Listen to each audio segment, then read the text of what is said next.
Hi, my name is Mrs. Overish, and I'm so glad you're here to learn with me today. Today we're going to be talking about the order of events. We do things every day, but we do them with a very specific order. We can't eat a bowl of cereal without first opening the box.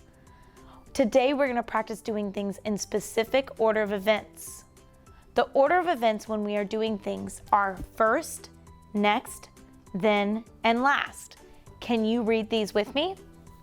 First, next, then, and last. When we think about the things that we do, we can think about them in the order of events so that they're done correctly.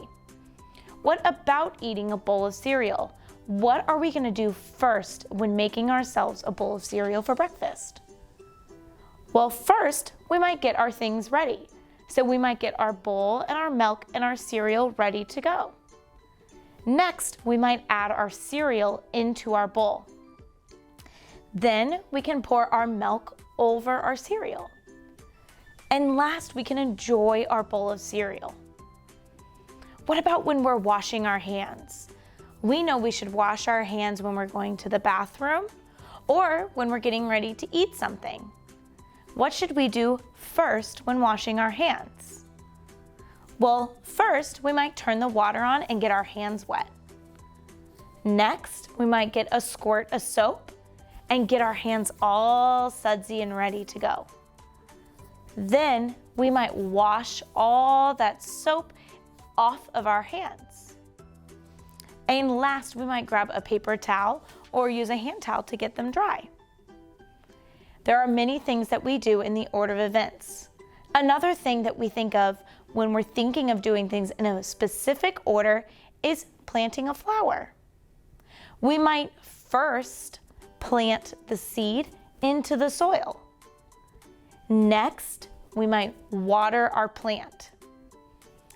Then a small sprout might come up from the ground. And last, our flower blooms because we've been able to take care of our flower in our specific order of events. Together, let's practice the order of events it takes to put our shoes on. We're going to go through our order of events it takes us to put our shoes on.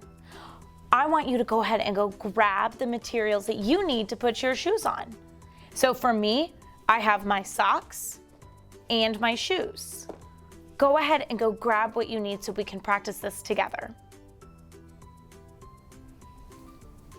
All right, so when thinking about putting our shoes on, first we have our things that we need ready to go.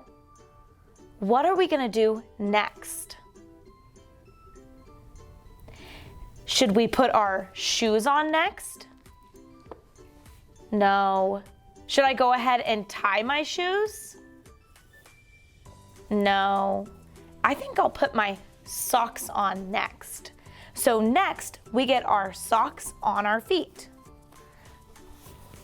We make sure they're on correctly, that they are ready to go so that when we go to put our shoes on, we don't have to mess with them anymore. Are your socks on? Are you ready for our next step? So first, we got our things together, our socks and our shoes. Next, we put our socks on. What are we going to do then? Then, we're going to get our shoes on. First, we want to make sure that we are looking at our shoes, so our left shoe is on the left side and our right shoe is on the right side. That way, when we go to put our shoes on, they go on the right feet.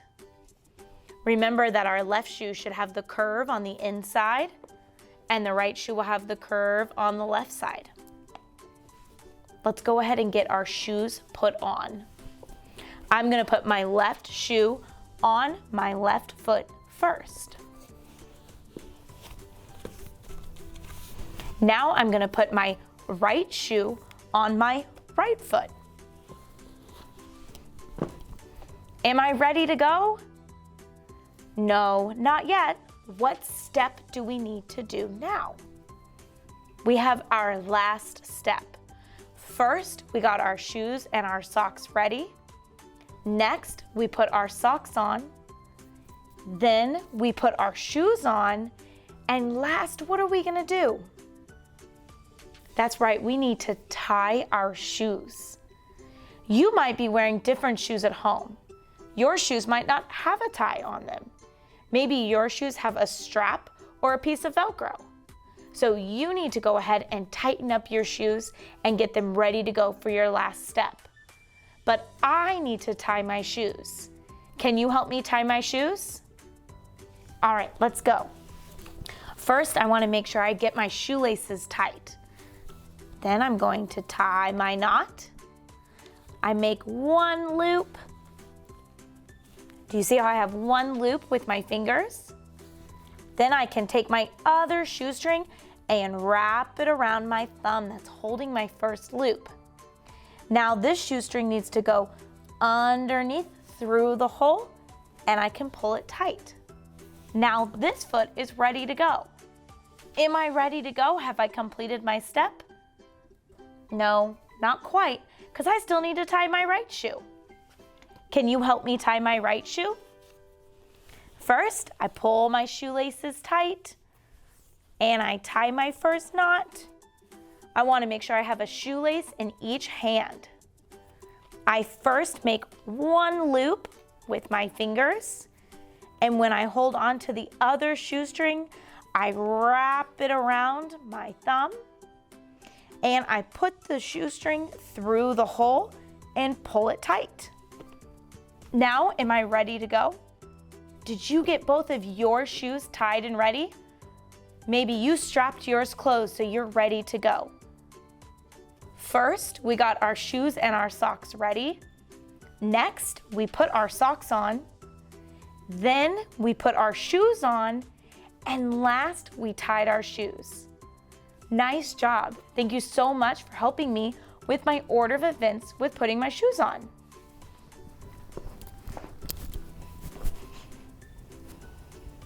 Nice job. We can also use the order of events to help us predict what might happen next. If first a bird makes a nest in a tree, what might come next? Next, our bird might lay some eggs in our tree. After our bird has made their nest and laid their eggs, what do you think is going to happen then?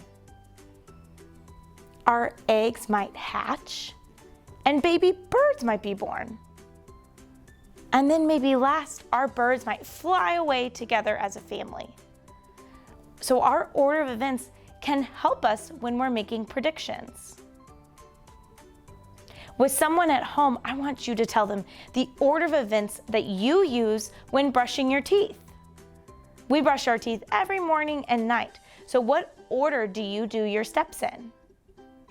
Can you tell someone at home what you do first, next, then, and last? First, you might grab your things and get your toothbrush and your toothpaste ready to go. Next, you might put your toothpaste on your toothbrush and get it wet. Then we brush our teeth. Did you know that you're supposed to brush your teeth for 2 minutes? You got to make sure you brush all the teeth that you have and your tongue and all the areas of your mouth. And last, what do we do after we've brushed all of our teeth? We might rinse our mouth out so we don't have any toothpaste left behind. Were you able to tell an adult about the steps that you take to brush your teeth? Every day we do an order of events. We make sure we do those things in order so that we do them correctly and they're done well and safely. We learned today about doing things first, next, then, and last. Next time that you're doing something, can you tell the adult around you the order of events that you might get those things done in? My name is Mrs. Overish, and thank you so much for coming to learn with me today.